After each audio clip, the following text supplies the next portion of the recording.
This is not a kid-friendly show.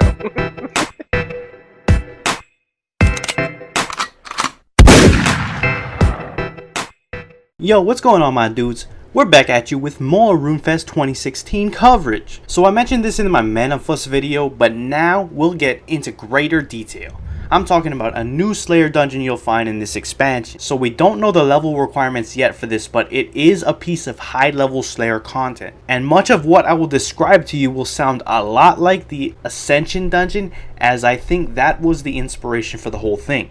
Like the Ascension dungeon, all mobs in the dungeon fall under a single Slayer task. Upon entering the dungeon, you'll come across the easiest of monsters first, which will be the most AFK of all the mobs. As you progress through the dungeon, you'll find the mobs ramping up in difficulty, maybe even using abilities. Finally, at the very end of the dungeon will be a door leading to a new Slayer boss. As you would expect, the mobs that fill the dungeon will drop the key that allows you access to the boss, and yes, the key will be tradable. The Slayer dungeon is unique in multiple ways, but the first way will be the looting mechanics. As it can be tedious to micromanage your inventory when on a long Slayer task, deciding what to pick up and what to drop, they aim to tackle that. They will be adding a loot chest in the center of the dungeon, and as you kill mobs, they'll add loot to the chest. The chest will be upgradable to hold more loot and increase drop tables. Another new thing with this dungeon is something similar to the Voice of Saren effect in Elf City.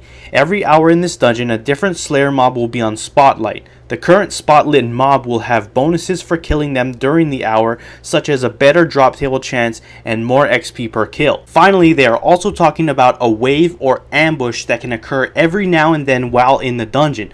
During this time, all mobs will be aggressive towards you. It's your job to team up with friends and take on the mobs to last the duration of the wave.